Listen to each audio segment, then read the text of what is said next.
আমি রেগেই আছি। আপনি সত্যিই বলেছেন, আমার ক্লাসমেট নীল, ওকে তো আপনি চেনেন, ওই ছেলেটা অভদ্র আর অসভ্য একটা ছেলে। আমি ওর বিরুদ্ধে কমপ্লেন করতে এসেছি। আরে, এসব তুমি কি বলছো নীল? কখনো অসভ্য আর অভদ্র হতেই পারে না। নীল যথেষ্ট ভদ্র একটা ছেলে। ভার্সিটি ক্যাম্পাসে তার যথেষ্ট সুনাম রয়েছে।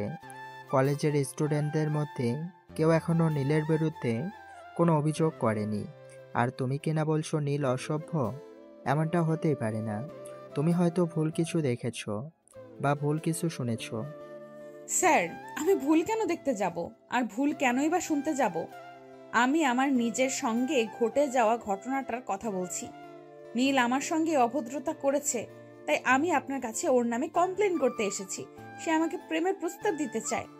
নেহার এই কথা শুনে প্রিন্সিপাল স্যার মুখ নিচু করে মুচকি মুচকি হাসছিলেন আর নেহাকে বললেন, সে তোমাকে প্রেমের প্রস্তাব দিতে চায়, এটা তো খারাপ কিছু নয়।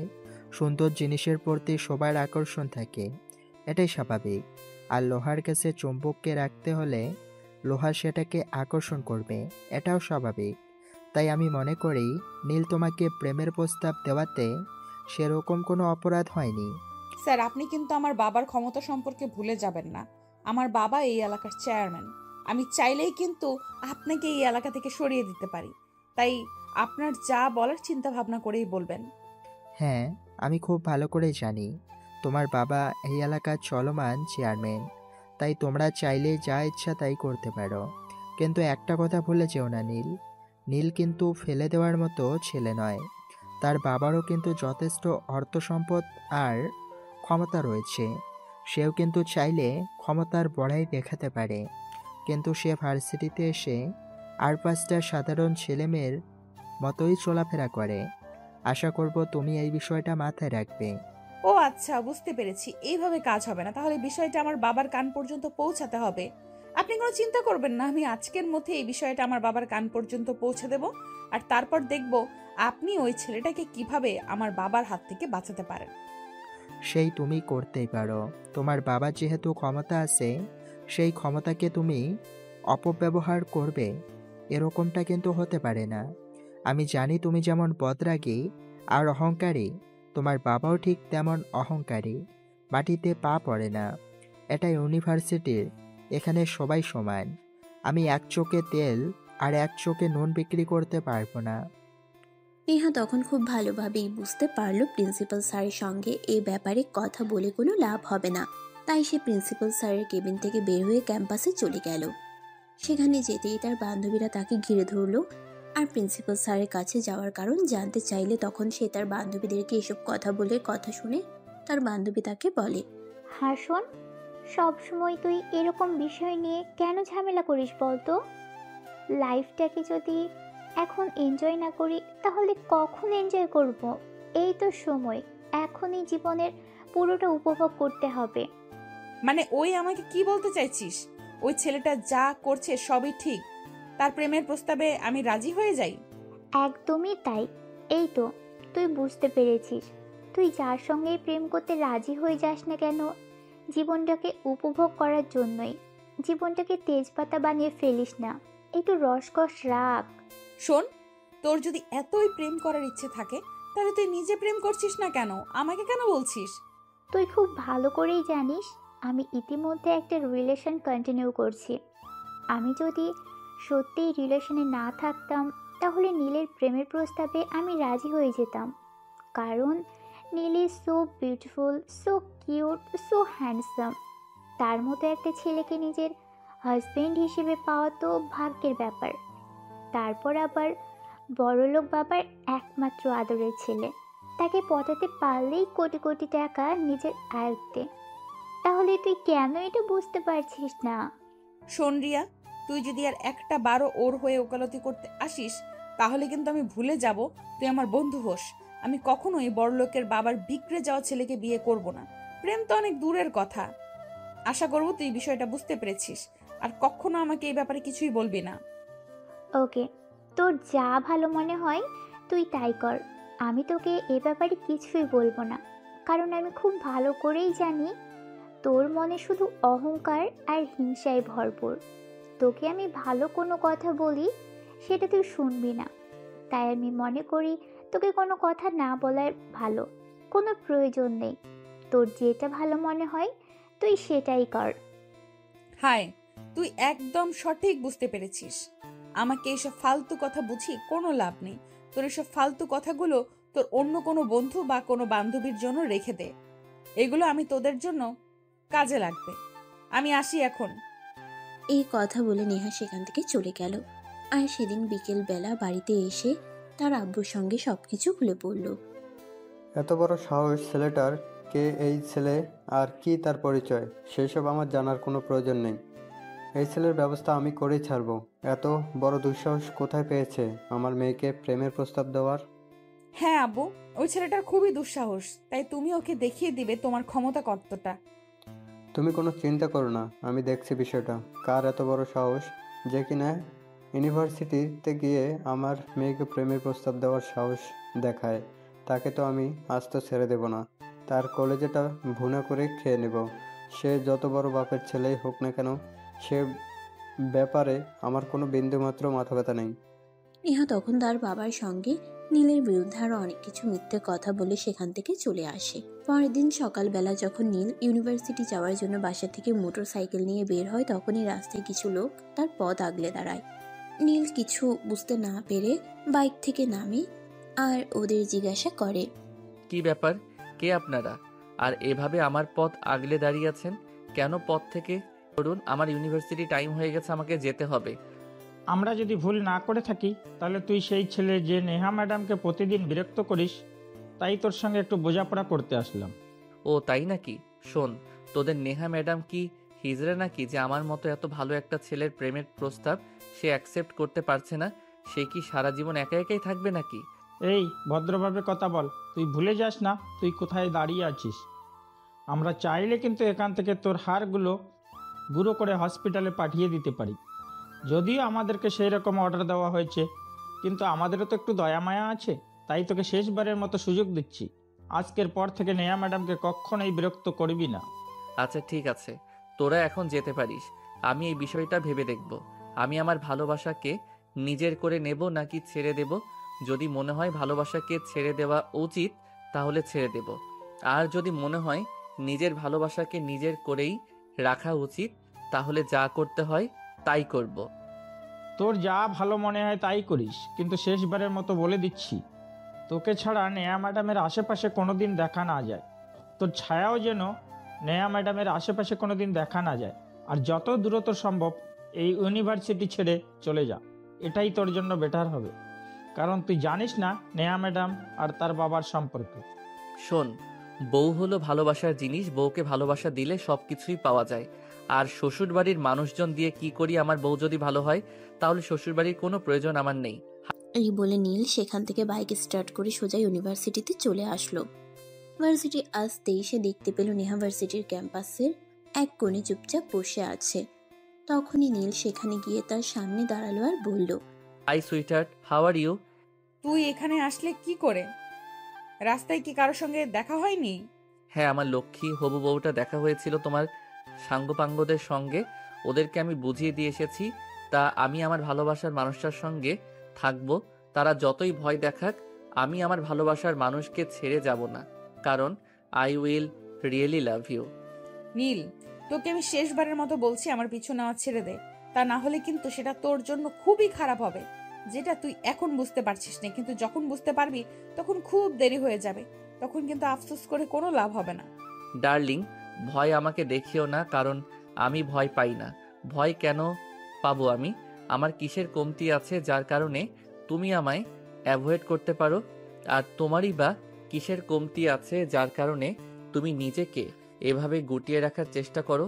তুমি তো একটা সম্পূর্ণ মেয়ে, আর একটা মেয়ে তো একটা ছেলের প্রতি আকর্ষণ থাকবে, সেটাই স্বাভাবিক। কিন্তু তোমার ক্ষেত্রে তা কেন নয়? তুই আমার চোখের সামনে থেকে যাবি নাকি যাবি না সেটাই আমাকে বল। আমার কিন্তু এখন মেজাজ একদমই খারাপ হয়ে যাচ্ছে। আরে ডার্লিং, সকালবেলা ভার্সিটিতে এসে তোমাকে একা একা দেখতে এলাম, তাই তো তোমার সঙ্গে একটু রঙ্গ রসের আলাপ করতে এলাম। আর এখন কি না তুমি আমাকে মেজাজ দেখাচ্ছ? হবু জামাইকে কেউ এভাবে মেজাজ দেখায়? নীলের এরকম কথাগুলো নেহা নিতে পারছিল না, কারণ সে শর্ট টেম্পারেচারের। মানে অল্পতে রেগে যায়। তাকে কেউ স্বাভাবিক কোনো একটা কথা বললেও তার মেজাজ খুব বেশি গরম হয়ে যায়। তাই সে সেখান থেকে উঠে দাঁড়ায় আর নীলের গালে ঠাস ঠাস করে কয়েকটা চড় মেরে বলল, এই, তোর কি লজ্জা বলতে জিনিসটাই নেই নাকি? তোকে আমি কতবার বলছি তুই আমার চোখের সামনে দাঁড়াবি না, আমি তোকে সহ্য করতে পারি না। তুই কেন বুঝতে পারছিস না? তোকে কোন মাটি দিয়ে তৈরি করে দিচ্ছে যেখানে লজ্জার ছিটে ফোঁটা পর্যন্ত নেই? তোমাকে যেই মাটি দিয়ে তৈরি করেছে, আমাকেও আল্লাহ পাকের রাব্বুল আলামিন সেই মাটি দিয়ে তৈরি করেছে। কারণ তুমি রাগী আর আমি তোমার ভালোবাসার কাঙালি। তোমায় ভালোবাসি প্রিয়সী।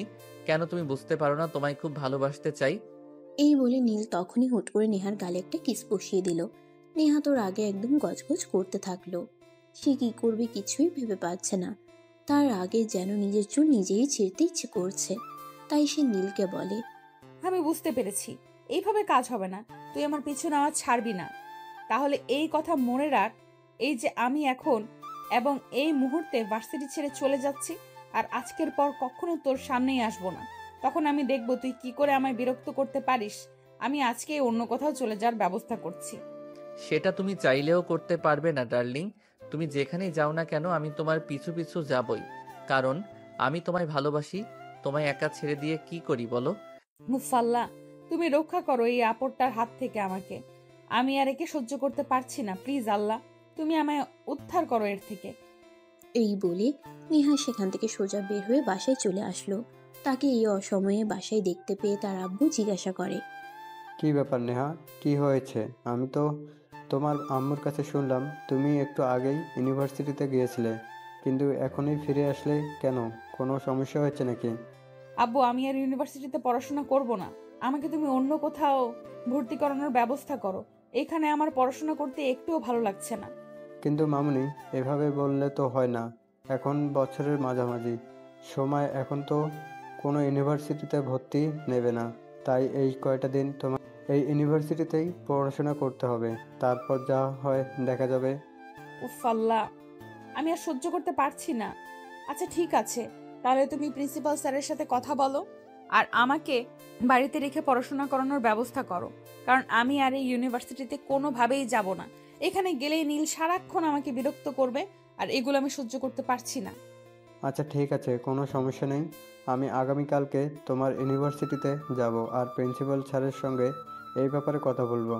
প্রয়োজন হলে এই ছেলেকে সঙ্গে আমি নিজে কথা বলবো। দেখে নিতে চাই তার কত বড় বুকের পাঠা, যে কিনা আমার মেয়েকে বিরক্ত করে।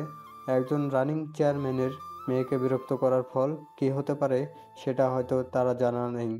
তুমি তো শুধু নিজের মুখেই বলছো, কিন্তু নিজের ক্ষমতার তো একটুও প্রয়োগ করছো না।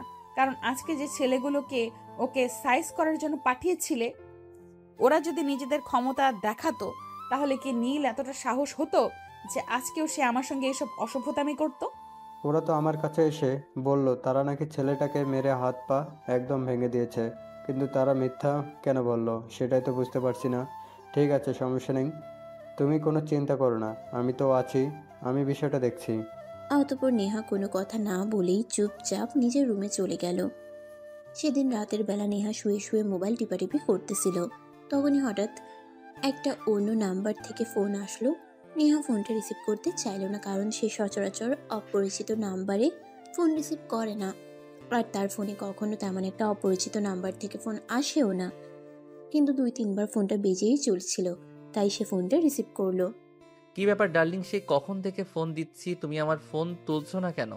নাকি অভিমান করে আছো? এক্সকিউজ মি মিস্টার, কে আপনি? আর এরকম ভুলভাল বকছেন কেন? আপনি কাকে ফোন করেছেন? উফ ডার্লিং, আমি এতক্ষণ ধরে তোমার সঙ্গে কথা বলছি আর তুমি আমার কণ্ঠ শুনে বুঝতে পারছো না আমি কে আর কোথা থেকে বলছি? এতক্ষণে বুঝতে পেরেছি। বল, তুই আমাকে কেন ফোন করেছিস আর আমার নাম্বার কোথায় পেয়েছিস? তাছাড়া এত রাতে আমাকে ফোন করার দুঃসাহস তোকে কে দিল যে তুই আমার পারমিশন ছাড়াই আমার নাম্বারে ফোন করেছিস? আরে ডার্লিং, আন্ডারস্ট্যান্ড, ভালোবাসার মানুষকে ফোন করতে অনুমতির প্রয়োজন হয় না। ভালোবাসার মানুষকে প্রয়োজন ছাড়া, অনুমতি ছাড়াই ফোন করা যায়।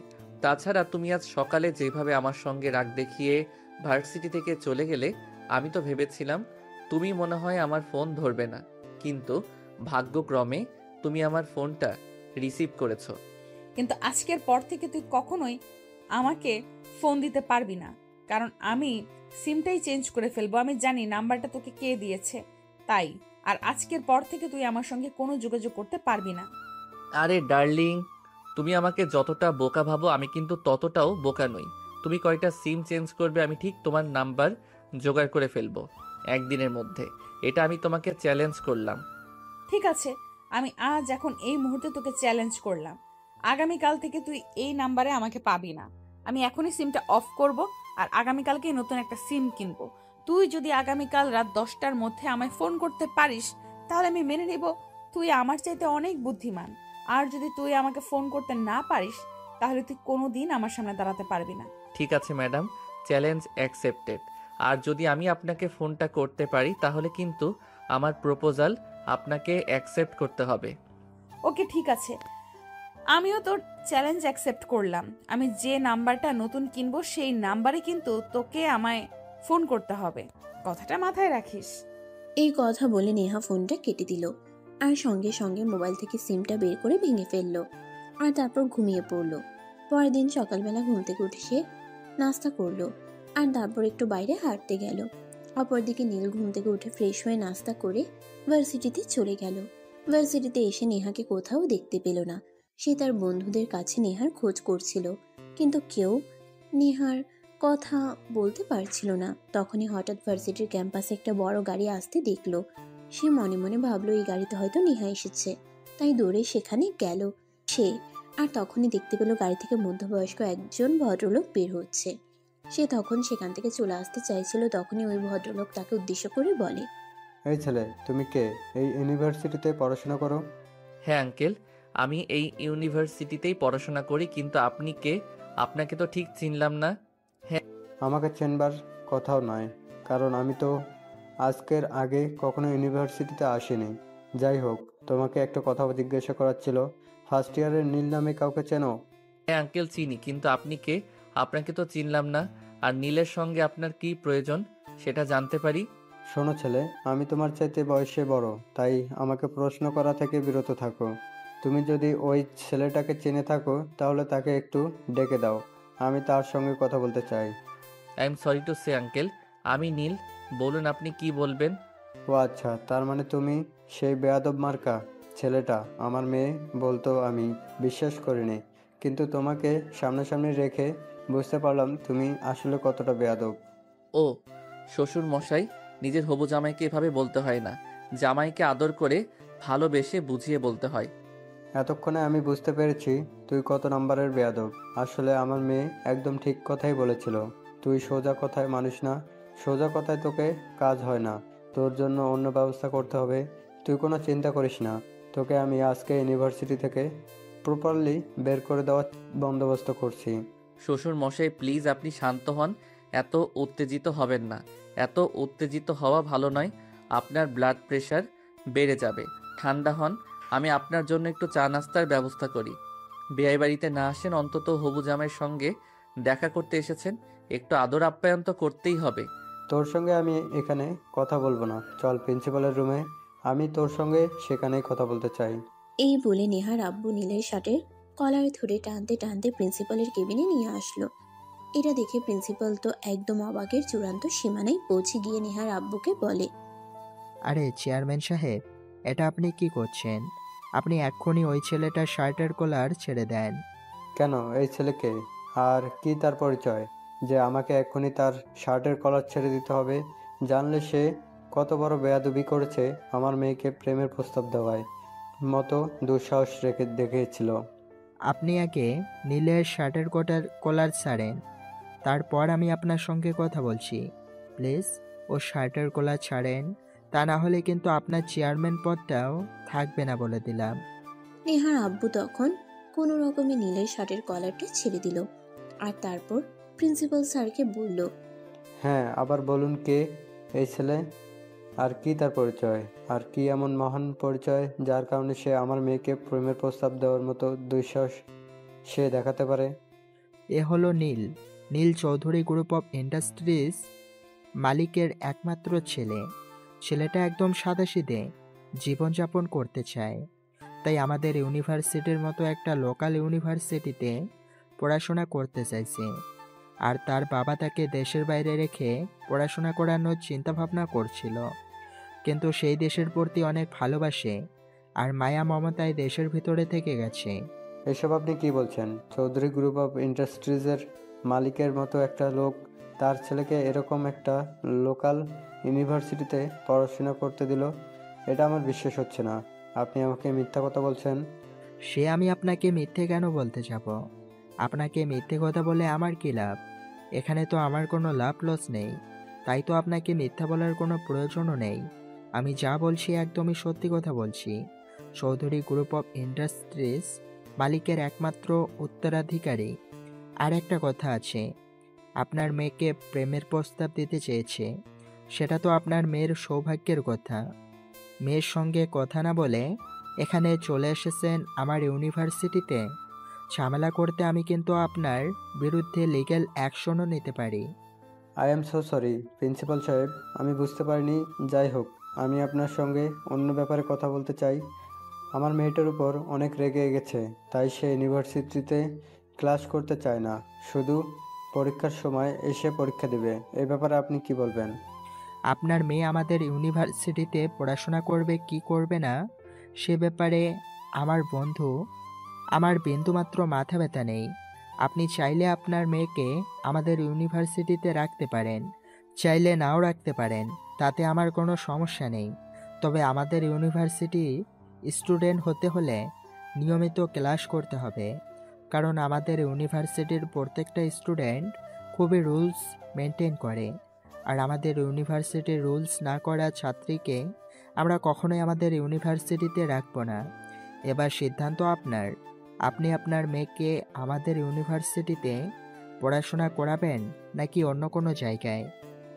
ঠিক আছে প্রিন্সিপাল সাহেব, আমি বুঝতে পেরেছি, সমস্যা নেই। আমি বাসায় গিয়ে আজকেই আমার মেয়ের সঙ্গে কথা বলবো, তারপর দেখি কি হয়। আর নীল, আই অ্যাম সরি, আমি আসলে তোমাকে চিনতে পারিনি। সরি বলার কিছুই নেই শ্বশুর মশাই। আমি আপনার হবু জামাই, আর হবু জামাইয়ের সঙ্গে সরি বলতে হয় না। আমি তো আপনার সন্তানের মতোই। যাই হোক, বাসায় গিয়ে আমার বউটাকে একটু বুঝিয়ে বলবেন সে যেন আমার প্রস্তাবে রাজি হয়ে যায়। আমার আবার পছন্দের জিনিসটাকে না পাওয়ার অভ্যাস নাই। ঠিক আছে বাবা, কোনো সমস্যা নেই। আমি বাসায় গিয়ে নেহার সঙ্গে কথা বলবো, আর ওকে বলবো তোমার প্রস্তাবে রাজি হয়ে যেতে, তোমার সঙ্গে সম্পর্ক যেতে। আর তোমার বাবাকে আমার সালাম দিও। ঠিক আছে শ্বশুর মশাই, ভালো থাকবেন। আর আমার বউটার প্রতি একটু খেয়াল রাখবেন যেন অন্য কোনো ছেলের সঙ্গে পালিয়ে না যায়, কারণ বউটাকে আমি খুব ভালোবাসি। অতঃপর নেহার আব্বু সেখান থেকে বের হয়ে সোজা বাসায় চলে গেল। বাসায় যেতেই নেহা তার আব্বুকে জিজ্ঞাসা করলো, কি ব্যাপার আব্বু, তুমি প্রিন্সিপাল স্যারের সঙ্গে কথা বলেছো আর ওই বদমাইশ ছেলেটাকে ভার্সিটি থেকে বের করার বন্দোবস্ত করেছো? মামুনি, তুমি একটু ঠান্ডা হও, নিজের মাথাটা ঠান্ডা করো। আমি তোমার সঙ্গে বসে কিছু কথা বলতে চাই, প্লিজ তুমি নিজেকে শান্ত করো। আব্বু, আমি নিজেকে পরে শান্ত করব। তার আগে তুমি আমাকে এটা বলো যে নীলকে তুমি ভার্সিটি থেকে বের করে দেওয়ার বন্দোবস্ত করে এসেছো কি না? আরে আমি তোমাকে বলেছি তুমি নিজেকে শান্ত করো, তারপর আমি তোমার সঙ্গে কথা বলছি, কিন্তু তুমি তো আমার কোনো কথা শুনছো না। বলতে তুমি আমাকে আরও কথা শুনিয়ে যাচ্ছ। আমি কি করে এসেছি আর কি করব সেটা আমি তোমাকে বলছি, কিন্তু তোমাকে যেটা বলেছি তুমি সেটা করো আগে। আচ্ছা ঠিক আছে, এই যে আমি শান্ত হয়ে বসলাম, এইবার তুমি আমাকে বলো ভার্সিটিতে কি হয়েছে। মামনি, তুমি ওই ছেলেটার প্রস্তাবে রাজি হয়ে যাও। আমি আসলে ওই ছেলেটার পরিচয় জানতাম না, না জেনেই তোমাকে কথাগুলো বলে ফেলেছিলাম, কিন্তু আজ আমি তোমার ইউনিভার্সিটিতে গিয়ে সব কিছু জেনে এসেছি। তাই আমি তোমাকে বাবা হিসাবে রিকোয়েস্ট করে বলছি, তুমি নীলের প্রেমের প্রস্তাবে রাজি হয়ে যাও। আর যদি পারো তাহলে তাকে যত দ্রুত সম্ভব তাকে বিয়ে করে নাও, তাহলে সেটা তোমার আর আমার দুজনের জন্যই খুবই ভালো হবে। আব্বু, আমি কিছুতেই বুঝতে পারছি না তোমার মাথার সমস্যা হয়েছে কিনা। তুমি জানো তুমি আমাকে কি বলছো? আমি এই ছেলেটাকে বিয়ে করব? কখনোই না, এটা আমার দ্বারা একেবারেই অসম্ভব। এই ছেলেটাকে বিয়ে করার কোনো প্রশ্নই ওঠে না। এইরকম অভদ্র, অসভ্য, ইতর, বদমাইশ মার্কা ছেলেকে আমি কেন, পৃথিবীর কোনো মেয়ে বিয়ে করবে বলে আমার মনে হয় না। তুমি নীলের সম্পর্কে কোনো কিছু জানো না বলেই এমন কিছু বলছো, কিন্তু তুমি কি জানো নীল চৌধুরী গ্রুপ অব ইন্ডাস্ট্রিজের মালিকের একমাত্র ছেলে। আমি আজকেই তার পরিচয় জানতে পেরেছি, তাই আমি তোমাকে বাবা হিসেবে রিকোয়েস্ট করে বলছি তুমি তাকে অ্যাকসেপ্ট করে নাও। তোমার কি মাথা খারাপ হয়ে গেছে? আমি এই ছেলেটাকে একসেপ্ট করব? কখনোই না। আমি আমার মতো একটা ছেলেকে বিয়ে করব, আর প্রয়োজন হলে অন্য চিন্তা ভাবনা করব, কিন্তু এই ছেলেটাকে আমি কোনোদিনই বিয়ে করব না। এই বলে নেহা তার আব্বুকে কোনো কথা বলার সুযোগ না দিয়ে সেখান থেকে চলে গেল। নেহার আব্বু ড্রয়িং রুমে বসে বসে চিন্তা করছিল যেভাবেই হোক মেয়েকে এই ছেলের পিছনে লাগাতেই হবে, কারণ ছেলের বাবার অনেক টাকা পয়সা আছে, এগুলো তো বিয়ের পর তার মেয়ের সম্পত্তি হবে। তাই নেহার বাবা ছিল খুব লোভী একজন মানুষ, তাই তো সে তার মেয়েকে নীলের পেছনে লেলিয়ে দেওয়ার চিন্তা করছিল। অপরদিকে নীল বাসায় ফিরে নেহার আব্বুর নাম্বারে ফোন করলো। আসসালামু আলাইকুম, কি অবস্থা, কেমন আছেন? আর আমার বউটা কেমন আছে? ওয়ালাইকুম সালাম বাবা, এই তো আল্লাহর রহমতে ভালো আছি। আর তোমার বউটাও খুব ভালো আছে, কিন্তু সমস্যা হলো তোমার বউটাকে তোমার দেওয়া প্রস্তাবে রাজি করাতে পারছি না। কি করব বলো? শ্বশুর মশাই, আপনি প্রচেষ্টা চালিয়ে যান, আর আমি তো আছি। বউটাকে তো আমার প্রস্তাবে রাজি হতেই হবে, না হয়ে কোনো উপায় নেই। আর হ্যাঁ, আপনাকে একটা কথা বলি, আপনাকে তো আগামীকাল যেভাবেই হোক আমার বউটাকে ইউনিভার্সিটিতে পাঠিয়ে দেবেন। আমার আবার বউটাকে না দেখলে ভালো লাগে না। ঠিক আছে বাবা, তুমি কোনো চিন্তা করো না, আমি দেখছি কি করা যায়। কাল যেভাবে পারি ওকে আমি ইউনিভার্সিটিতে পাঠানোর ব্যবস্থা করছি। অতঃপর নীল ফোনটা কেটে দিল। এদিকে পরের দিন সকালবেলা তার মোবাইলে অ্যালার্ম দিয়ে ঘুমিয়েছিল, কিন্তু ফোন সাইলেন্ট থাকায় সে শুনতে পেল না, যার কারণে ঘুম থেকে উঠতে দেরি হয়ে গেল। সে ঘুম থেকে উঠে দেখতে পেল সকাল 10টার মধ্যে বাজে। সে নিজের রুম থেকে চিৎকার শুরু করে দিল আর তার মাকে ডাকতে লাগলো। আম্মু, ওই আম্মু, কোথায় তুমি? সকাল 10টা বেজে গেছে, আমাকে ডাক দিলে না কেন? আমার তো ইউনিভার্সিটি যাওয়ার আছে, এখন আমি কখন যাব ইউনিভার্সিটিতে? আরে বাবা, আমি কি জানি তুই ইউনিভার্সিটি যাবি নাকি যাবি না? তুই তো প্রতিদিন সকালবেলা নিজে থেকেই ঘুম থেকে উঠে যাস, কিন্তু আজ কেন ঘুম থেকে উঠতে এত দেরি হলো? আমি তো ভাবলাম হয়তো তোর শরীর খারাপ করেছে, নয়তো ইউনিভার্সিটি বন্ধ, তাই তো তোকে আমি ডাকতে চাইনি। যাই হোক, এখন নিচে আয়, আমিও নাস্তা করিনি, তোকে সঙ্গে নিয়েই নাস্তা করব। আমি নাস্তা করতে পারবো না, আমার সময় নেই। আমাকে এক্ষুনি ইউনিভার্সিটি যেতে হবে। আমি ইউনিভার্সিটি না গেলে যে আমার প্রেয়সীর মুখটা দেখতে পারবো না, প্রেয়সীর মুখটা দেখতে না পারলে যে আমার একটুও ভালো লাগে না। আরে বাবা, তোর প্রেয়সীটা আবার কে? সে আবার কবে আসলো তোর জীবনে? সেটা তো আমি বললি না। তোমাকে বলার মতো সময় পেয়ে ওঠিনি, তাই বলা হয়নি। যাই হোক, এখন আমাকে কোনো প্রশ্ন করো না, আমাকে ইউনিভার্সিটি যেতে দাও। বাসায় ফিরে তোমাকে সব বলবো, এখন আমায় বিরক্ত করো না প্লিজ। অতঃপর নীল তার আম্মুকে আর কোনো কথা বলার সুযোগ না দিয়ে বিছানা থেকে নেমে সোজা ওয়াশরুমে চলে গেল। তারপর ফ্রেশ হয়ে এসে নাস্তা না করে বাসা থেকে বের হয়ে সোজা ইউনিভার্সিটি চলে গেল। ইউনিভার্সিটি এসে দেখতে পেল ক্লাস অলরেডি শুরু হয়ে গেছে। অপরদিকে নেহা কিন্তু অনেকক্ষণ আগেই ইউনিভার্সিটি চলে এসেছিল তার বাবার চাপে পড়ে। তার বাবা তাকে অনেক করে বুঝিয়েছিল আজ তাকে ইউনিভার্সিটি আসতেই হবে, তাই তো সে আসলো। আর ইউনিভার্সিটি এসে যখন নীলকে দেখতে না পেল তখন সে মনে মনে খুবই খুশি হলো। সে ভেবেছিল নীল হয়তো ইউনিভার্সিটিতে আসবে না, কিন্তু তার সেই আশায় জল ঢেলে দিয়ে তখনই নীল ক্লাসরুমে প্রবেশ করলো। কি ব্যাপার ডার্লিং, আমার শ্বশুরমশাই দেখি তোমাকে সত্যি সত্যি ইউনিভার্সিটি পাঠিয়ে দিল। তুমি কখন আসলে? আমি তো ভেবেছিলাম তুমি ইউনিভার্সিটিতে আসোনি, আমাকে বিরক্ত করতে আবার চলে এসেছো। কি করব প্রিয়সীটা, বলো আমায়। আমি যে তোমাকে ছাড়া থাকতে পারি না, তোমায় না দেখলে আমার একটু ভালো লাগে না। তোমাকে না দেখলে আমার চোখের সামনে কি যেন একটা নাই নাই মনে হয়। খুব ভালোবেসে ফেলেছি যে তোমায়, আমার জীবনে তুমি না থাকলে যে কিছুই নেই। এই শোনো, তোমার এসব আজাইরা ভাষণ শুনতে আমার একদম ভালো লাগে না, তাই দয়া করে এসব আজাইরা ভাষণ আমার সামনে দিবে না। এটি ইউনিভার্সিটি, এখানে সবাই পড়াশোনা করতে আসে, তাই দয়া করে পড়াশোনায় মনোযোগ দাও, তাহলে পরীক্ষার রেজাল্ট ভালো করবে। আর আমাকেও পড়াশোনা করতে দাও, কারণ তুমি এখানে প্রেম করতে আসলেও আমি পড়ালেখা করতে এসেছি। আরে ডার্লিং, এভাবে বলতে হয় না। আমি কি কখনো বলেছি যে তুমি এখানে পড়াশোনা করতে আসোনি? এখানে সবাই পড়াশোনা করতে আসে, কিন্তু পড়াশোনার ফাঁকে নিজের মনটাকেও তো একটু ভালো রাখা প্রয়োজন। আর ভালো রাখার জন্য ভালোবাসাটা খুবই প্রয়োজন। আমি তোমায় ভালোবাসি প্রিয়সী। তুমি এইভাবে আমায় ডিস্টার্ব করছো, সেটা কিন্তু এখনই আমি ক্লাস টিচারকে জানিয়ে দেব। ক্লাস করার সময় কোনো মেয়েকে ডিস্টার্ব করা একদমই কিন্তু ঠিক নয়। তুমি কি চাও আমি ক্লাস টিচারকে নোটিস করি? যেখানে প্রিন্সিপাল স্যারের কাছে নোটিশ করে কোনো লাভ হলো না, সেখানে কি না তুমি ক্লাস টিচারের কাছে আমার নামে নোটিশ করতে চাইছো? ক্লাস টিচার কি আমার বিচার করবে নাকি আমায় কিছু বলবে? কিছুই লাভ হবে না। উল্টে ক্লাসের সবাই তোমার আমার সম্পর্কের বিষয়টা জেনে যাবে। সেটা কি খুব ভালো হবে? তুমি নিজেই চিন্তা করো। ও নীল, তোমার কি একবারও মনে হচ্ছে না যা করছো একদম বেশি বেশি করে ফেলছো? এটা কিন্তু করা একদমই উচিত হচ্ছে না। ডার্লিং, তুমি কেন এমন করছো? কেন আমায় বুঝতে পারছো না? প্লিজ ডার্লিং, একটু তোমার হাতটা ধরতে দাও। তোমার হাতটা কিন্তু সেই নরম, আমার কিন্তু খুব ভালো লাগে। নেহা তখন নীলের কথার কোনো উত্তর না দিয়ে নিজের বইপত্র হাতে নিয়ে ক্লাসরুম থেকে বের হয়ে সোজা ক্লাসের বাইরে চলে গেল। ক্লাস টিচার বিষয়টা দেখতে পেয়েও না দেখার ভান করে রইল, কারণ ক্লাস টিচার বিষয়টা জানতো, তাই তিনি চেপে গেলেন। অপরদিকে ক্লাস শেষ হলে নীল ভার্সিটির ক্যাম্পাসে আসলো আর নেহাকে বলল, কি ব্যাপার ডার্লিং, এভাবে ক্লাসরুম থেকে চলে আসলে কেন? এই নাও ক্লাসের নোটগুলো, ঠিক মতো পড়াশোনা করো। তোমাকে কিন্তু ভালো রেজাল্ট করতে হবে। তুমি চৌধুরী বাড়ির হবু বৌমা বলে কথা। ভালো রেজাল্ট না করলে কিন্তু আবার আমার বাবার মান ইজ্জত থাকবে না। তোর 14 গোষ্ঠীর মানিজ্যতের খেতায় আগুন। তুই কি ভেবেছিস আমি তোর গোষ্ঠীর মানিজ্যত নিয়ে চিন্তা করছি? তুই আমার চোখের সামনে থেকে দূর হয়ে যা। তোকে আমি সহ্য করতে পারি না। তারপরও কেন তুই আমায় বারবার বিরক্ত করিস? ওই যে ডার্লিং, তুমি আমাকে মেনে না নিলেও আমার শ্বশুর মশাই কিন্তু আমাকে মেনে নিয়েছে। তিনি কিন্তু আমাকে তোমাদের বাড়িতে ইনভাইট করেছে। আজ রাতে কিন্তু আমি আসছি। একদম না। তুই যদি আমাদের বাড়িতে আসিস তাহলে কিন্তু আমি তোর মাথা ফাটিয়ে ফেলবো। তোকে খুন করতে পারি, তার কিন্তু কোনো গ্যারান্টি নেই। তুই খুব ভালো করে জানিস আমার মেজাজ খারাপ হয়ে গেলে আমি কি করতে পারি।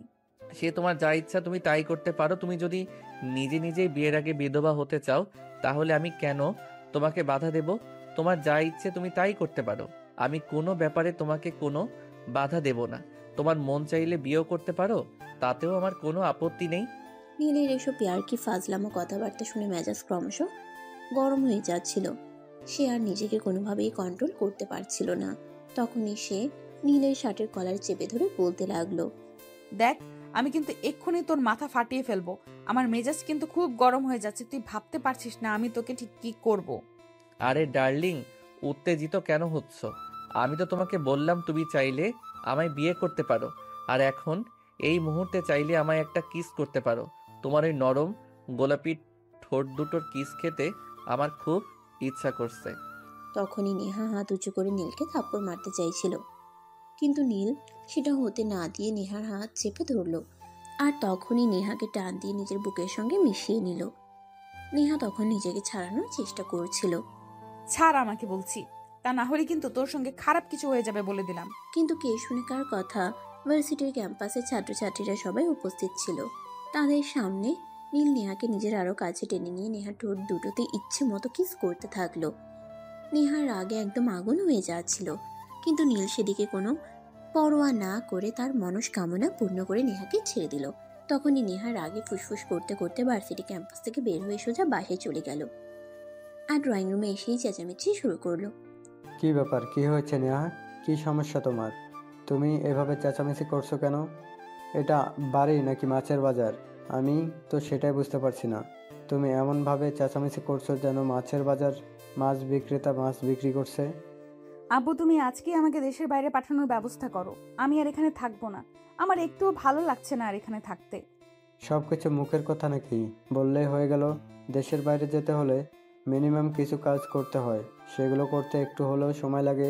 তুমি বললে আর হয়ে গেল, এরকমটা নয়। আমি কোনো কিছু জানি না আর জানতেও চাই না। আর কোনো কিছু জানার প্রয়োজন আছে বলেও আমি মনে করছি না। তোমাকে যেটা বলছি তুমি সেটাই করো। আমাকে আজকে দেশের বাইরে পাঠানোর ব্যবস্থা করো। আমি এখানে আর এক মুহূর্তও থাকবো না। ঠিক আছে, কোনো সমস্যা নেই, আমি দেখছি কি করা যায়। তুমি তোমার নিজের রুমে যাও আর নিজেকে একটু শান্ত করে আমি বিকেলের মধ্যেই কিছু একটা ব্যবস্থা করছি। নেহা তখন আচ্ছা ঠিক আছে বলে নিজের রুমে চলে গেল আর অপরদিকে নেহার আব্বু তাদের বাড়ির কাজের লোককে ডেকে আনলো আর বলল, শোনো, তুমি এক্ষুনি নেহার খাবারের মধ্যে কড়া ঘুমের ওষুধ মিশিয়ে দাও, যাতে আগামী এক সপ্তাহে নেহার ঘুম না ভাঙে। স্যার, আপনি এসব কি বলছেন? আপনি নিয়া ম্যাডামকে ঘুমের ওষুধ দিতে বলছেন? কিন্তু কেন? আপনি জানেন ঘুমের ওষুধে শরীরের জন্য কতটা ক্ষতিকর? শোনো, আমি খুব ভালো করেই জানি কোনটা শরীরের জন্য ক্ষতিকর আর কোনটা মনের জন্য ক্ষতিকর। তাই আমাকে কোনো কিছু বোঝাতে এসো না। তোমাকে যেটা বলেছি তুমি সেটাই করো। তুমি এখনই নেহাকে দুপুরে খাবার দিয়ে আসবে আর ওখানেই ঘুমের ওষুধ মিশিয়ে দিবে। আচ্ছা, সব ঠিক আছে, কিন্তু এরকম করার কারণটা কি? আমি কিছুই বুঝতে পারলাম না। পৃথিবীর ইতিহাসে মনে হয় আপনিই প্রথম বাবা যে কিনা নিজের মেয়ের খাবারের মধ্যে ঘুমের ওষুধ মেশাতে বলছেন। তোমাকে আমি অত কিছু চিন্তা করতে বলিনি। তোমাকে যেটা বলেছি তুমি সেটাই করো। তুমি এখনই নেহাকে দুপুরে খাবারের দিয়ে আসো। আর আমি যা করেছি নেহার ভালোর জন্যই করেছি। একটা কথা মনে রেখো, বাবা কিন্তু কখনো সন্তানের খারাপ কিছু করে না। হ্যাঁ স্যার, সেই জন্যই তো আমি খুব বেশি অবাক হচ্ছি। একটা বাবা কখনোই তার সন্তানদের খারাপ চায় না, কিন্তু আপনি কেন আপনার সন্তানকে ঘুমের ওষুধ দিতে চাইছেন? কাজের লোকের কথায় নেহার আব্বু কোনো উত্তর দিল না। সেখান থেকে চলে গেল। আর নেহাকে খুব তাড়াতাড়ি দুপুরের খাবার দিতে বলল। সার্ভেন্ট তখন কিচেন রুমে গিয়ে নেহার দুপুরের খাবার তৈরি করলো। আর খাবারের মধ্যে 4টা ঘুমের ওষুধ মিশিয়ে দিল যাতে নেহা খুব দ্রুত ঘুমিয়ে পড়ে। আর তারপর সেটা নিয়ে নেহার রুমে চলে গেল। ম্যাডাম, আমি আপনার দুপুরের খাবার নিয়ে এসেছি। আমি কি ভেতরে আসবো? হ্যাঁ, ভেতরে এসে খাবারটা দিয়ে যাও। আমার খুব ক্ষুধা পেয়েছে। সকালবেলা তো কিছু খাওয়ার সময় পেলাম না। আর ভার্সিটিতে গিয়েও মন মানসিকতা একদম ভালো ছিল না। এখন খাবার খেতেই হবে, তা না হলে আবার পেট ব্যথা শুরু হয়ে যাবে। হ্যাঁ ম্যাডাম, আর তাই তো আমি আপনার জন্য আজকে আপনার পছন্দের খাবার রান্না করেছি। আপনি তো সর্ষে ইলিশ আর চিংড়ির মালাইকারি খুব পছন্দ করেন। আমি এই দুইটোই আজকে আপনার জন্য রান্না করেছি। খেয়ে কিন্তু রিভিউ দিবেন। এই বলে সার্ভেন্ট নেহার রুমে খাবারগুলো রেখে সেখান থেকে বের হয়ে গেল। অপরদিকে নেহা হাত মুখ ধুয়ে এসে খাবারটা খেয়ে নিল। খাবার খেতেই তার কেমন যেন ঘুম ঘুম লাগছিল আর শরীরটা খুবই ক্লান্ত লাগছিল। তাই সে একটু বিছানায় গিয়ে শুইল। বিছানায় শোয়া মাত্রই সে কখন ঘুমিয়ে পড়লো সেটা বুঝতেই পারল না। অপরদিকে তার ঠিক আধা ঘন্টা পর নেহার আব্বু আবারও তাদের বাড়ির কাজের লোককে ডাক দিল। কি ব্যাপার? তোমাকে যে বলেছিলাম নেহার খাবারের ঘুমের ওষুধ মিশিয়ে দিতে, তুমি কি সেটা করেছো? হ্যাঁ স্যার, আমি তো অনেকক্ষণ আগে নেহা ম্যাডামের খাবারে ঘুমের ওষুধ মিশিয়ে দিয়েছি। ম্যাডামকে দিয়েও এসেছি। এতক্ষণে ম্যাডাম মনে হয় খাবারটা শেষ করে নিয়েছে। ঠিক আছে, তুমি একবার নেহার রুম থেকে দেখে শুনে আর ওষুধে কাজ হয়েছে কিনা। সার্ভেন্ট তখন নেহার রুমে গেল আর সেখানে গিয়ে দেখতে পেল নেহা শুয়ে আছে। নেহা ঘুমিয়ে পড়েছে কিনা সেটা বুঝবার জন্য নেহাকে 2-3 বার ডাক দিল। নেহা কোনো সারা শব্দ করছিল না। সার্ভেন্ট বুঝতে পারল নেহা ততক্ষণে ঘুমিয়ে গেছে। তাই সে নেহার বাবার রুমে ফিরে আসে আর নেহার বাবাকে বলে, স্যার, ম্যাডাম ঘুমিয়ে পড়েছে। আমি চেক করে দেখে এসেছি। ম্যাডামকে আমি 2 থেকে 3 বার ডাক দিয়েছি, কিন্তু ম্যাডাম কোনো সাড়া শব্দ করেনি। ঠিক আছে, কোনো সমস্যা নেই। আর এই নাও, এখানে পুরো 10,000 টাকা আছে। আমি যে আমার নিজের মেয়েকে ঘুমের ওষুধ দিয়েছি সেটা আবার তোমাকে দিয়ে, এটা কিন্তু জীবন চলে গেলেও কারো কাছে কোনোদিনও প্রকাশ করবে না। আচ্ছা ঠিক আছে, সবই বুঝলাম, কিন্তু এখন আপনি আমাকে এইটা বলুন যে আপনি এই কাজটা কেন করছেন। শোনো তাহলে, আমার মেয়েকে চৌধুরী গ্রুপ অফ ইন্ডাস্ট্রিজের মালিকের একমাত্র ছেলে নীল পছন্দ করে আর তাকে প্রেমের প্রস্তাব দিয়েছে, কিন্তু আমার মেয়েটা কোনোভাবেই রাজি হচ্ছে না। আমার মেয়েটা তো এমন সিদ্ধান্ত নিয়েছে আমি যেন তাকে দেশের বাইরে কোথাও পাঠিয়ে দেই এই ছেলেটার সঙ্গে সম্পর্ক না করার জন্য। কিন্তু আমি তো চাই আমার মেয়েটা ওই ছেলেটার সঙ্গে সম্পর্ক করুক আর যেভাবেই পারুক ওই ছেলেটাকে বিয়ে করে নিক। কিন্তু তুমি তো জানো না আমার মেয়েটা কত অহংকারী আর রাগী।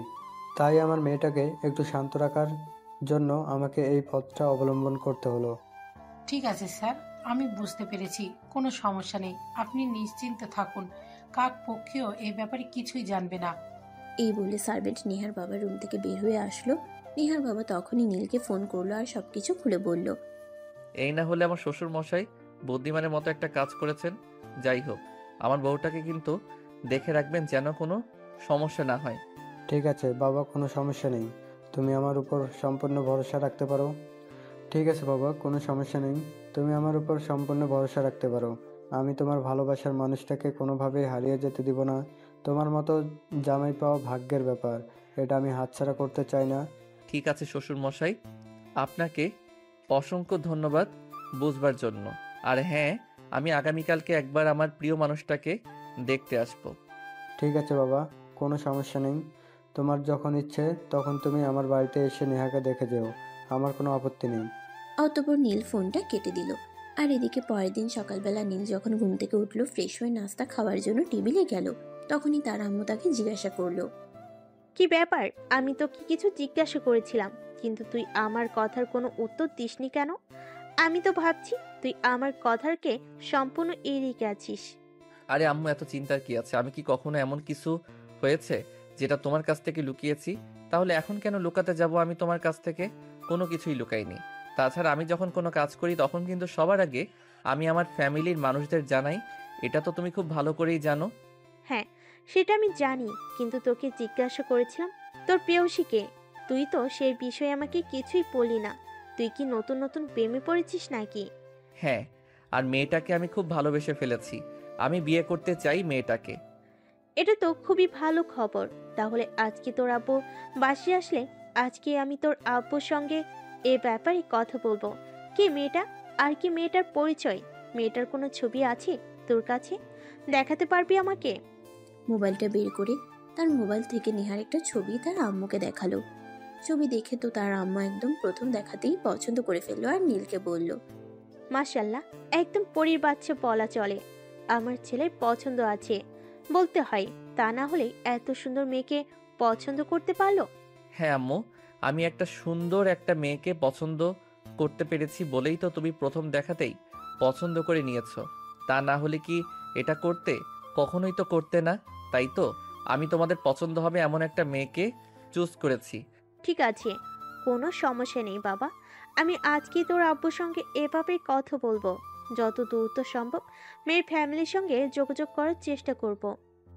কথা বলা শেষ করে ভার্সিটিতে চলে আসে। ভার্সিটি শেষ হলে সেই নেহাদের বাড়িতে গেল। নেহার বাবার পারমিশন নিয়ে সে নেহার রুমে গেল। নেহা তখন ঘরে ঘুমাচ্ছে। তখন সে নেহাকে ডেকে নেহার বাবার ঘরে আসলো আর তার বাবাকে বলল, আঙ্কেল, ঔষধে আবার কোনো ক্ষতি হবে না তো? আমার প্রিয়সীটার যদি আবার ঘুম না ভাঙে? চিন্তার কোনো কারণ নেই। আমি আমার মেয়েকে এমন কোনো ওষুধ দেইনি যেটা আমার মেয়ের ক্ষতি হবে। আর একটা কথা, তুমি হয়তো জানো না, আমি কিন্তু স্টুডেন্ট থাকাকালীন ফার্মাসিস্ট ছিলাম। তাই ওষুধের ব্যাপারে আমার মোটামুটি জ্ঞান আছে। তাই তোমার চিন্তার কোনো কারণ নেই। তার ঠিক 6 দিন পর ঘুম ভাঙবে। অতঃপর নেহার বাবার সঙ্গে আর কিছুক্ষণ কথা বলে নীল বাড়িতে চলে আসলো। এভাবেই কেটে গেল 6 দিন। আজ খুব টেনশন হচ্ছে, নেহা কি সত্যি ঘুম থেকে উঠবে নাকি অন্য কিছু হয়ে যাবে। তাই সে ভার্সিটিতে গেল না, সোজা বাসা থেকে বের হয়ে নেহাদের বাড়িতে চলে গেল। আর সেখানে গিয়ে দেখতে পেল নেহা তখনও ঘুমাচ্ছে। তখন প্রায় বিকেল 4টার মতো বাজে। তখনই নেহার ঘুম ভাঙলো। আর নেহা চোখ মেলে নীলকে দেখে একদম অবাক হয়ে বলল, কি ব্যাপার? তুমি কেন এখানে এসেছো? আমি কি তোমাকে এখানে আসার কথা বলেছি? আমি তো একটু পরেই দেশের বাইরে চলে যাব, শুধু তোমার জন্য। থ্যাঙ্কস গড, তাহলে তোমার ঘুম ভেঙেছে। আমি তো ভেবেছিলাম তোমার আর ঘুমই ভাঙবে না। আমি তো ভেবেছিলাম আমি হয়তো আমার প্রিয়সীটাকে হারিয়ে ফেলবো। যাই হোক, উপরওয়ালাকে অসংখ্য ধন্যবাদ যে তিনি তোমাকে ঘুম থেকে জাগিয়ে তুলেছেন।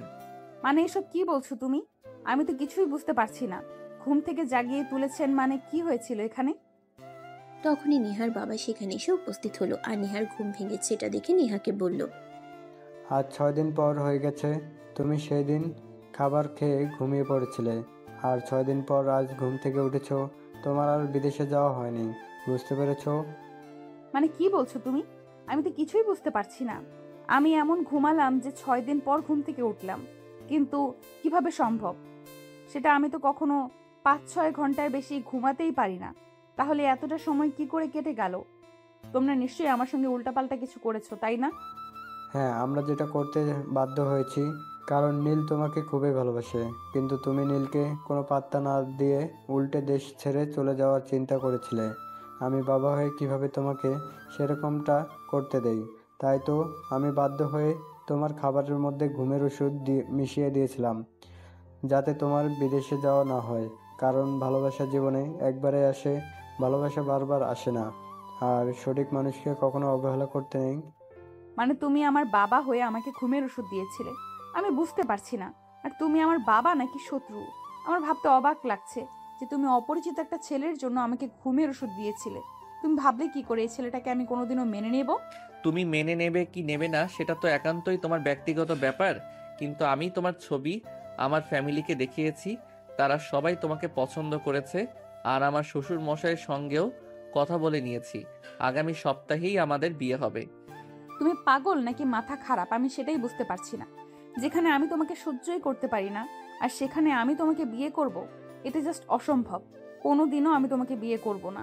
যদি কখনো প্রয়োজন হয় তাহলে আমি সারা জীবন চিরকুমারী হয়ে থেকে যাব, কিন্তু তোমাকে আমি কোনোদিনও বিয়ে করব না, এটা মাথায় ঢুকিয়ে নাও। ওকে ডার্লিং, ঠিক আছে, কোনো সমস্যা নেই। তুমি আমাকে যাই কিছু বলো না কেন, আমি এক চুলো পিছপা হব না। আমি তোমায় ভালোবাসি, আর এই কথাটা সত্য। তাছাড়া তোমার ফ্যামিলি, আমার ফ্যামিলি যখন মেনে নিয়েছে, তাহলে তো তোমার রাজি থাকা বা না থাকাতে কিছুই যায় আসে না। এই বলে নীল বাড়িতে চলে আসলো আর তার আম্মুকে সবকিছুই খুলে বলল। সবকিছু শুনে তার আম্মু তাকে বলল, ঠিক আছে বাবা, সব কিছুই না হয় বুঝলাম, কিন্তু এরকম করাটা কি ঠিক হচ্ছে? আমি তো সেটাই ভাবতে পারছি না, কারণ মেয়েটা তোকে ভালোবাসে না মনে হয়। আম্মু, তুমি যে কি বলো না, আমি সেটাই বুঝতে পারি না। তোমার ছেলের মতো একটা ছেলেকে মানুষ ভালো না বেসে থাকতে পারে, এটা তুমি বলছো? আমি বিশ্বাস করি না। আজ না হোক কাল নেহাকে আমার ভালোবাসতেই হবে, আর এটা আমার প্রমিস। আচ্ছা বাবা, ঠিক আছে, কোনো সমস্যা নেই। তুই যখন মেয়েটাকে ভালোবাসিস, তখন আমরা যেভাবে পারি মেয়েটাকে তোর কাছে এনে দেব। এই কারণ তোর জন্মের পর কখনো এমন কিছুই হয়নি যে তুই আমাদের কাছে চেয়েছিস আর আমরা তোকে এনে দেইনি। হ্যাঁ, এটা ঠিক যে তোমরা সব সময় আমি মুখ ফুটে কোনো কিছু চাওয়ার আগে সেই জিনিসটা আমার সামনে এনে হাজির করেছো, আর সেই জন্যই তো আমি তোমাদেরকে এতটা ভালোবাসি।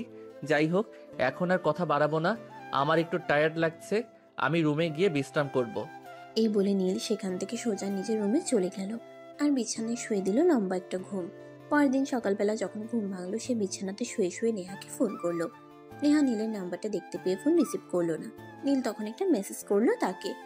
গুড মর্নিং আমার রানীটা, সেই কখন থেকে তোমাকে ফোন দিয়ে যাচ্ছি, কিন্তু তুমি আমার ফোন তুলছো না কেন? তুমি কি এখনো আমার উপর অভিমান করে আছো? প্লিজ তুমি আমার উপর অভিমান করে থেকো না, প্লিজ ফোনটা তোলো। কিন্তু তাতেও কোনো কাজ হলো না। মেয়ের সাথে দেখার পরও নীল আরো বেশ কয়েকটা ফোন দিয়েছিল।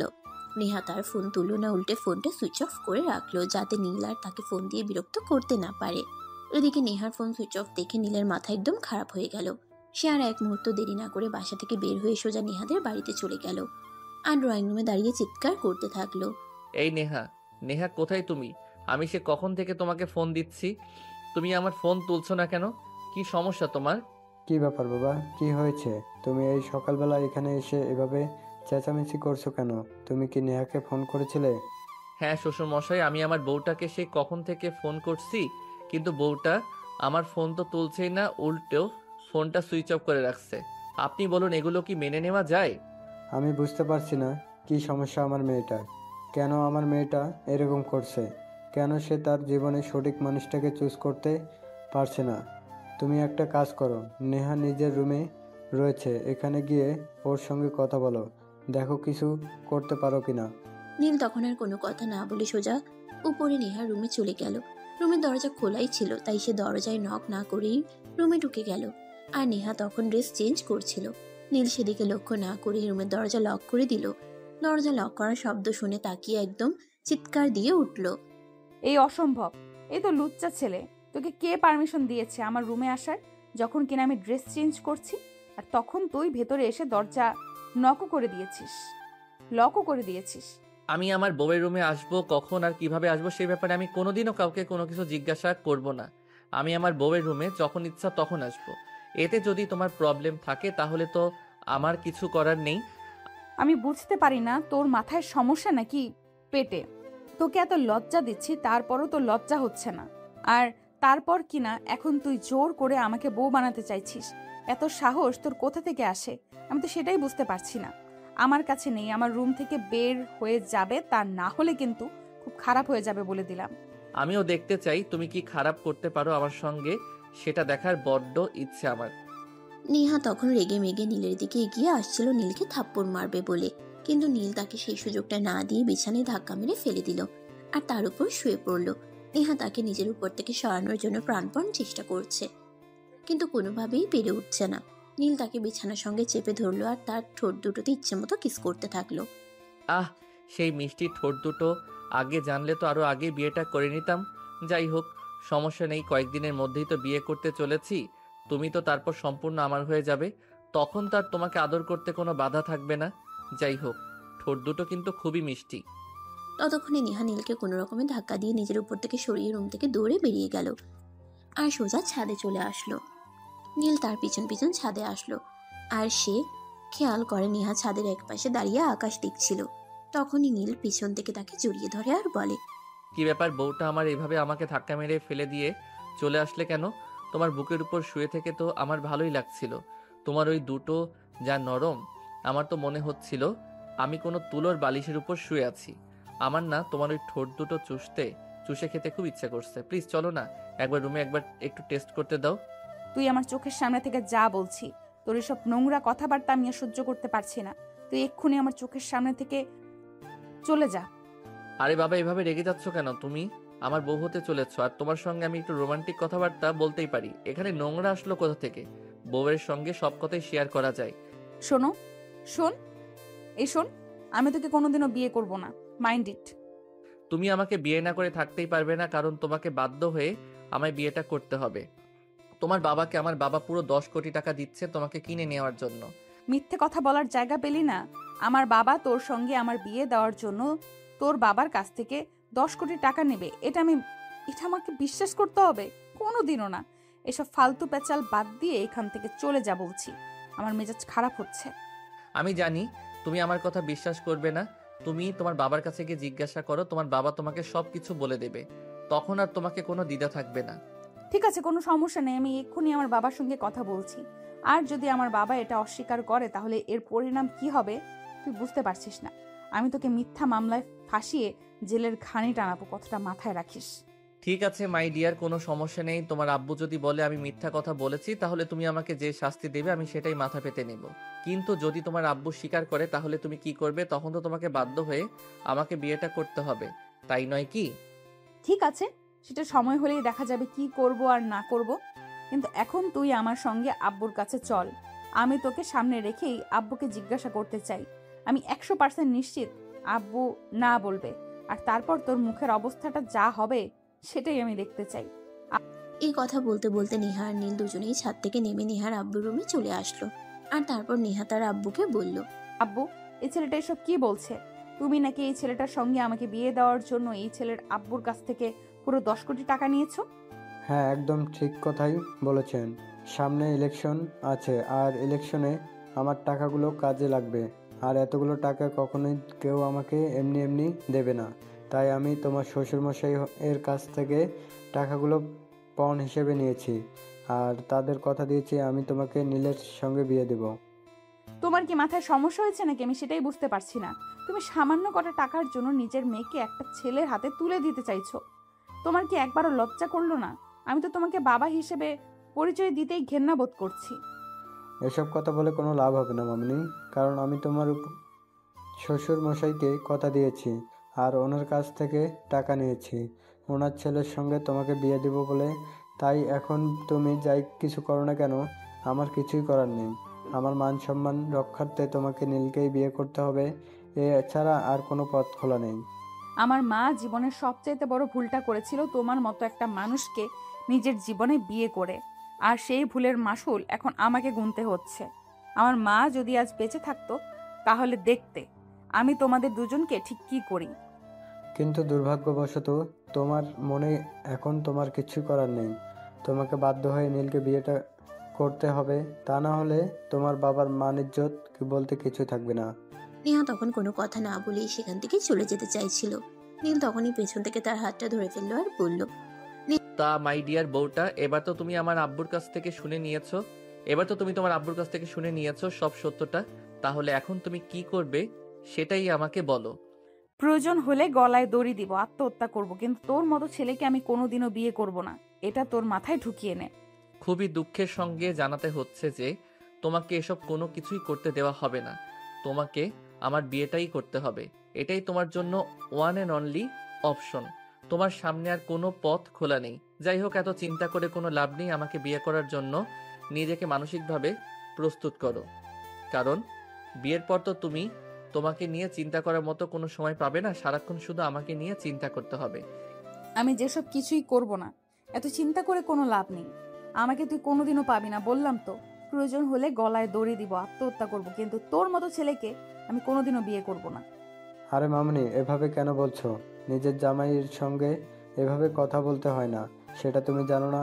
তোমাকে তো বলেছি তোমাকে বাধ্য হয়ে নীলকে বিয়েটা করতে হবে, কারণ আমি নীলের বাবার কাছ থেকে পুরো 10 কোটি টাকা নিয়েছি, তাই তোমার নীলকে বিয়ে না করে কোনো উপায় নেই।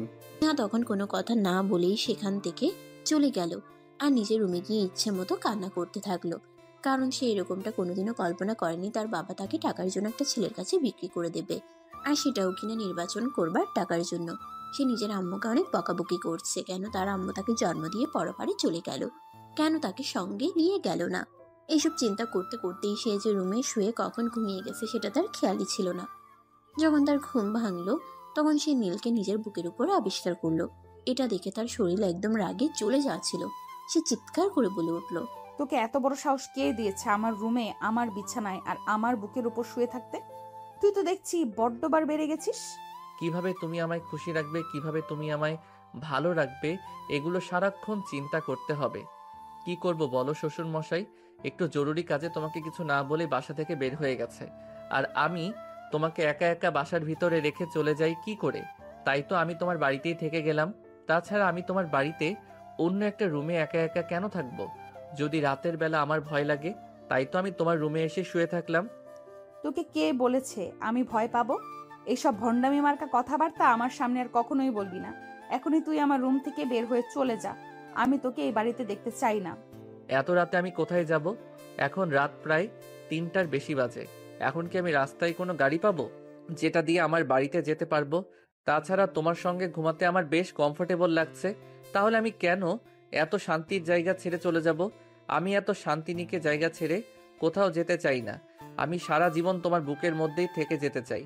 আর আমি তোকে জাহান্নামে পাঠাতে চাই। এই কথা বলেই নেহা নিজের শরীরের সমস্ত শক্তি দিয়ে নীলকে ধাক্কা দিয়ে একদম ফ্লোরে ফেলে দিল। নীল কোমরে প্রচন্ড ব্যথা পেল, সে ব্যথায় কোকড়াতে থাকলো। ও মা গো, বাবা গো, মরে গেলাম গো! এত জোরে কেউ নিজের জামাইকে মারে? সেটা আমার জানা ছিল না, এই প্রথমবার তোমাকে দেখে বুঝলাম। যাই হোক, যাই কিছু করো না কেন, তুমি কিন্তু তোমার পাশ থেকে আমাকে কোনোভাবেই সরাতে পারবে না, তাই এইসব প্রচেষ্টা করে কোনো লাভ হবে না। আল্লাহ, তুমি আমায় রক্ষা করো। কোন পাপ করেছিলাম জানি না, যার কারণে এরকম ফল ভোগ করতে হচ্ছে। এই শোন, তোকে যদি এখানে থাকতে হয় তাহলে হয় তুই অন্য রুমে গিয়ে ঘুমাবি, নয়তো সোফায় ঘুমাবি। আমার বিছানায় তোর কোনো জায়গা হবে না। ঠিক আছে, কোনো সমস্যা নেই, আমি সারা রাত সোফায় শুয়ে শুয়ে কাটিয়ে দেব, কোনো সমস্যা নেই। তুমি ঘুমাও, আমি তোমায় পাহারা দিচ্ছি, ভয় পেও না, আমি এখান থেকে যাব না। নেহা তখন মুখটাকে একটা ভেঙচি মেরে ঘুমিয়ে পড়লো অপর দিকে ফিরে। কোনো কথা না বলে বাসা থেকে বের হয়ে সোজা বাইরে চলে আসলো। সকালবেলা যখন তার ঘুম ভাঙলো তখন সে দেখতে পেল নীল সোফায় শুয়ে ঘুমাচ্ছে। সে কোনো কথা না বলে বাসা থেকে বের হয়ে সোজা বাইরে চলে আসলো। রেস্টুরেন্টে এসে নাস্তা করলো আর তারপর গাড়ি নিয়ে বের হয়ে পড়লো ঘুরবার জন্য। সে একটা পার্কের বেঞ্চে এসে বসলো। তখনই নীল সেখানে এসে উপস্থিত হলো আর তাকে বলল, কি ব্যাপার, তুমি সকালবেলা ঘুম থেকে উঠে কাউকে কিছু না জানিয়ে এখানে চলে এসেছো কেন? তুমি জানো আমি তোমাকে কত জায়গায় খুঁজেছি, কোথাও তোমাকে খুঁজে পাচ্ছিলাম না, আর কতটা টেনশন হচ্ছিল আমার। আল্লাহ, তুমি আমাকে এই ছেলের হাত থেকে রক্ষা করো। আমি তো আর একে সহ্য করতে পারছি না। আমি তোকে কোনো কিছু না জানিয়ে এখানে চলে আসলাম একটু নিরিবিলি থাকার জন্য, আর তুই এখানে চলে এসেছিস আমাকে বিরক্ত করার জন্য। তোকে কি এটা ছাড়া আর কোনো কাজ নেই? না মাই ডিয়ার বউটা, আপাতত আমার বউকে সময় দেওয়া ছাড়া আমার আর কোনো কাজ নেই। না মাই ডিয়ার বউটা, আপাতত আমার বউকে সময় দেওয়া ছাড়া আমার আর কোনো কাজ নেই। এই মুহূর্তে আমার বউটাকে 24 ঘন্টা সময় দেওয়াটাই আমার কাজ। যাই হোক, আমি তোমাকে যেটা বলতে এলাম, আব্বু আমাকে একটু আগে ফোন করেছিল, বলল তোমাকে নিয়ে একবার শপিং মলে যেতে, তোমার বিয়ের বেনারসি আর জুয়েলারিগুলো একবার দেখে নিতে। যেখানে তোকে বিয়ে করার কোনো ইচ্ছেই আমার নেই, সেখানে আমি যাব জুয়েলারি আর বেনারসি পছন্দ করতে? শোন, আমি তোকে বিয়েই করছি না, আর এইসব করার তো কোনো প্রশ্নই ওঠে না। তোর যা ইচ্ছা তাই করতে পারিস। সেটা বললে তো হবে না। এখন এই মুহূর্তে আমি তোমাকে জোর করে হলেও শপিং মলে নিয়ে যাব, আর তোমার বিয়ের বেনারসি আর অর্নামেন্টসগুলো তোমাকেই চুজ করতে হবে। এই বলে নীল সেখানে আর এক মুহূর্ত দেরি না করে নেহাকে সোজা পাজা কোলে তুলে নিল আর গাড়ির ভিতরে বসিয়ে দিল। বক বক করেই চলেছে। আমি যাব না তোর সঙ্গে, আমাকে তুই গাড়ি থেকে নামিয়ে দে। তা না হলে কিন্তু আমি চলন্ত গাড়ি থেকে লাফ দিয়ে নেমে যাব। তখন কিন্তু তোকে ঝামেলায় পড়তে হবে। তুই আমাকে নামিয়ে দে। চুপচাপ গাড়িতে বসে থাকো বলছি। এখন কিন্তু একদম বেশি বাড়াবাড়ি হয়ে যাচ্ছে। এর পরিণাম কিন্তু খুবই খারাপ হবে, যেটা তুমি কল্পনাও করতে পারবে না। তাই কথা না বলে চুপচাপ গাড়িতে বসে থাকো। আর আমি তোমাকে যেটা করতে বলছি তোমাকে সেটাই করতে হবে। তুমি শপিং মলে যাবে, সেখানে তোমার বিয়ের বেনারসি আর অর্নামেন্টস চুজ করবে। তারপর আমি তোমাকে বাসায় দিয়ে আসবো। আমি কিচ্ছু করব না। তোকে আমি বিয়ে করব না, এইসব করার তো কোনো প্রশ্নই ওঠে না। তুই আমার আব্বুর টাকা দিয়েছিস। তুই আমার আব্বুকে টাকা দিয়েছিস। তুই আমার আব্বুর কাছ থেকে টাকাগুলো ফিরিয়ে নিবি, এটা আমার আদেশ। আর যদি তুই সেটা না করিস তাহলে কিন্তু আমি তোকে এমনিতে তো বিয়ে করবই না, এরপর যে তোর সাথে কি করব সেটা তুই কল্পনাও করতে পারবি না। আরে বাবা, বললাম তো তোমাকে আমাকে বিয়ে করতে হবে, এছাড়া অন্য কোনো উপায় নেই।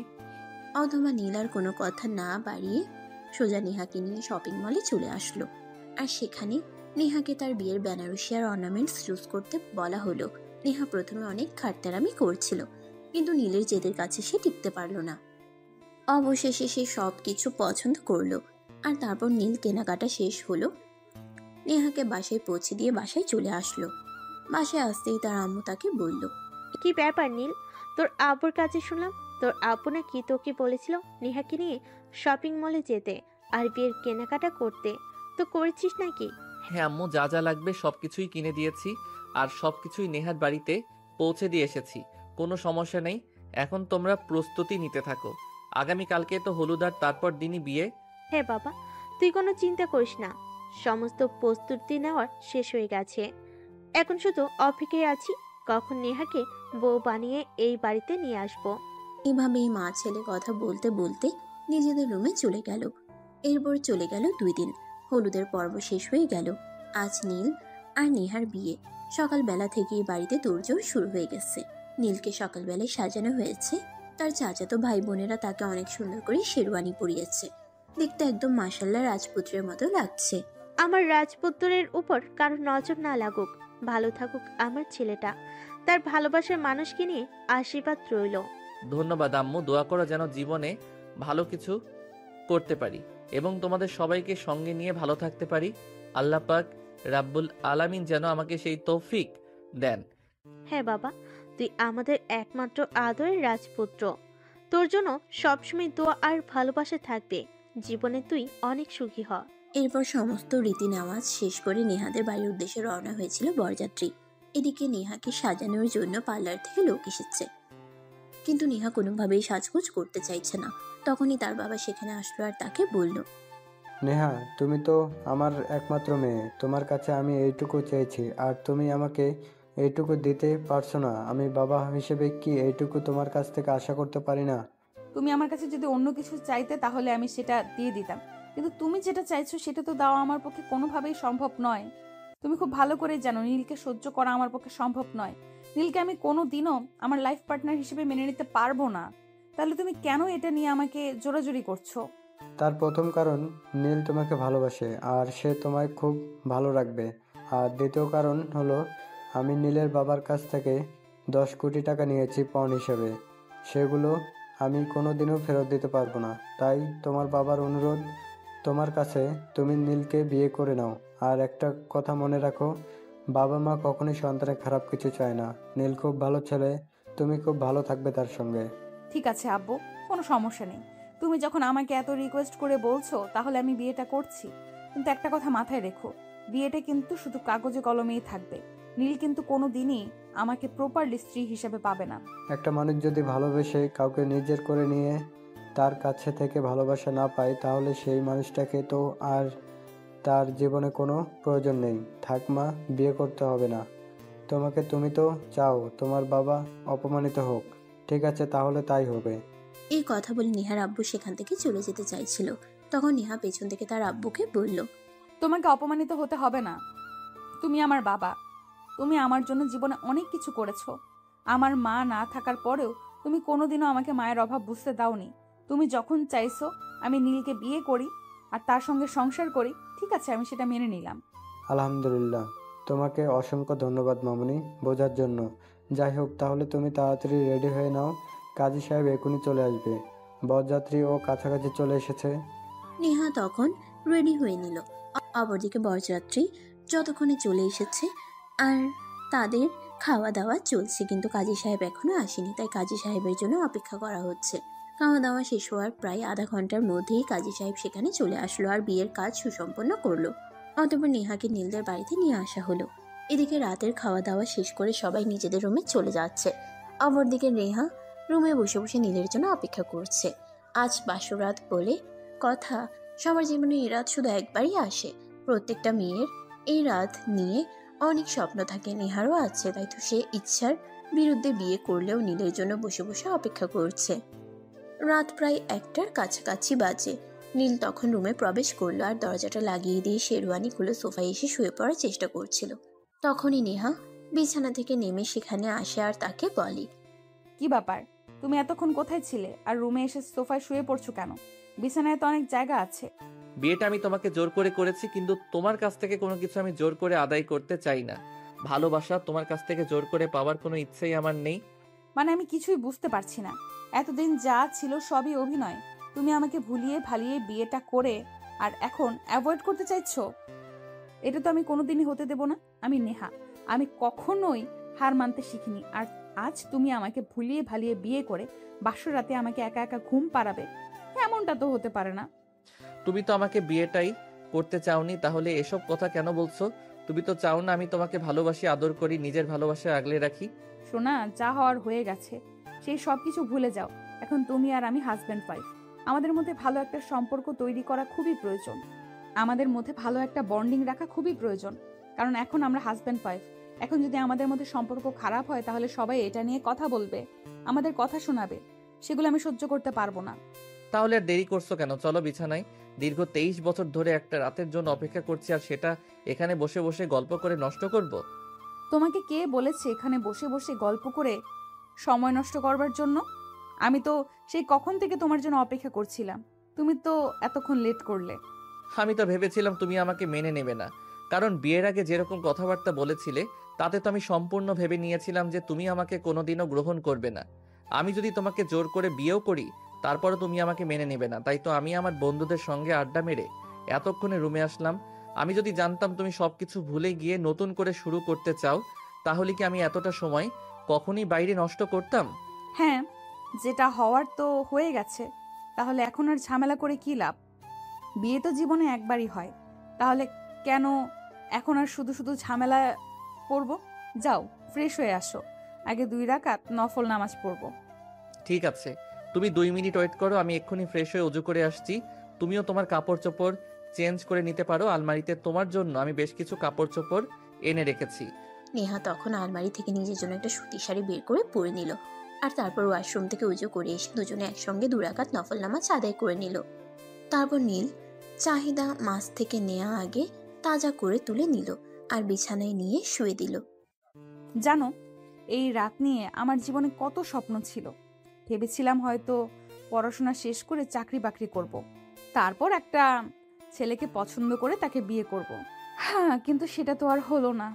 শোনো, জন্ম, মৃত্যু, বিয়ে এগুলো আল্লাহ পাক লিখে রেখেছেন। কখন, কোথায় আর কিভাবে হবে সেটা আল্লাহ ছাড়া আর কেউ জানে না। এই 3টি বিষয় মানুষের কোনো হাত নেই। যাই হোক, বাদ দাও সেসব কথা। যা হওয়ার তা তো হয়ে গেছে। এতদিন তোমার সঙ্গে যা কিছু করেছি সব কিছুর জন্য সরি। আসলে তোমায় খুব ভালোবাসতাম। যেদিন তুমি ভার্সিটিতে প্রথম এসেছিলে সেদিনই তোমাকে দেখে আমার ভালো লেগে গেছিল। তাই তো তুমি আমাকে বারবার অপমান করার পরও আমি তোমার পিছু নিয়ে একবারের জন্য ছাড়িনি।